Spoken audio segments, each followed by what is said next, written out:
بسم الله الرحمن الرحيم مثل الذين اتخذوا من دون الله أولياء كمثل العنكبوت اتخذت بيتا وإن أوهن البيوت لبيت العنكبوت لو كانوا يعلمون. وقل يا نوغلان شهفتان تسنة جل أغلبتو من دوثم من آلدي دوثم من آذردي من تس إيمانن تقريادي حتى عشي تفسيري يقردن otokta eşti vatika şehrin oğlanı. Ayyap pencaran eştik durmaydı. Dünyayı vakıydı bizim bir keyfet yanımızı. Bir keyfeti tüsen daşından aylanıp düz.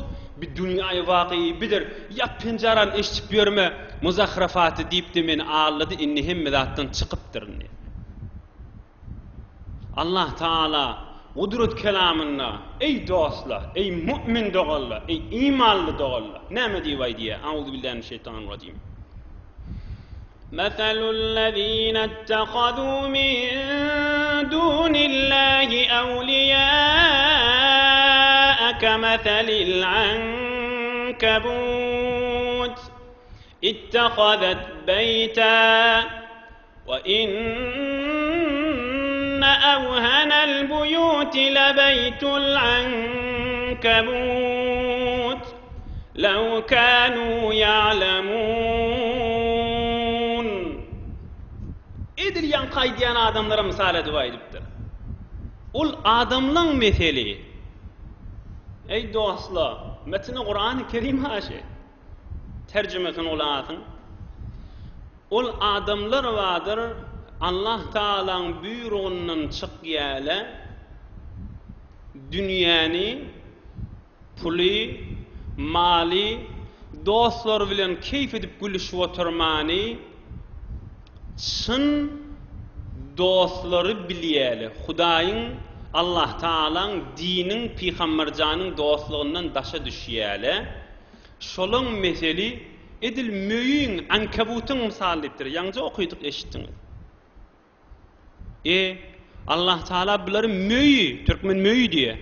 Müyüye misal vuruptur. Yani ne mi? Ve inne evhenel buyut lebeytul ankabut. Müyün öyün gördünüz ki yönüce vur. Öy cadı var. Barmağın men şeyden de öy ne oluyor? Harap oluyor. Katanarak üfleten öy harap oluyor. Yağını yaksa öy harap oluyor. Söbürgüç çeksen öy harap oluyor. Her bahanak var şon öyü. Ey dostlar, müyün öyü kızgının evine geçiyor mi? Geçmiyor. Soğuğun evine geçiyor mi? Geçmiyor. Müyün öyü bitir ecizdir deyiptir Huday Teala. Yankı adamlığında yaşayışı aynı bu müyü yanık, müyün öyü yanık. Olan fikirleri ne bir zindigilerinin soğukluğunu peydası var. Ne bir kızgınlıklarını peydası var. Ne de özlerini hoş etip biliye. Ne de olan yüreklerini kandırıp biliye. Ama sen imanlı benne, sen imanın müyün üyü yanak diye. O süturları öde, ondan da gayim. Mescidin süturlarını öde, bundan da gayim. Bir üfleğini bilen yıkılmıyor. Entek mentek ovadan keplerini bilen ağlanmıyor.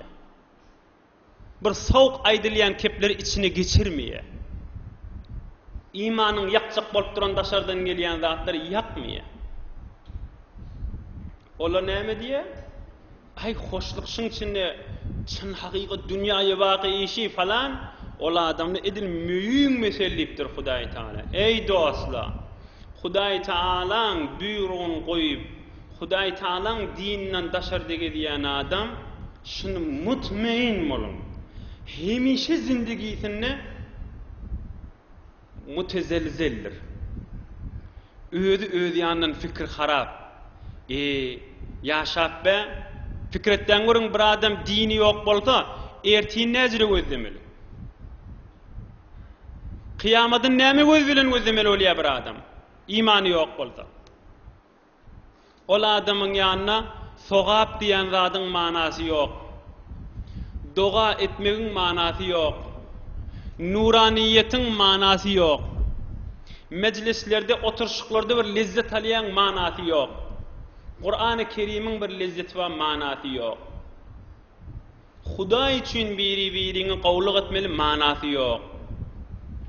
Qur'an-ı Kerim eşitende lezzet almaly manasy ýok. Bir imanladymyň bir hedefi wada zindigisinden men gabrymda we ahiretimde inşallah bir gün cennete girerim diýip bir intizary ba, o da ýok. Ey oham näme lezzet bolmaly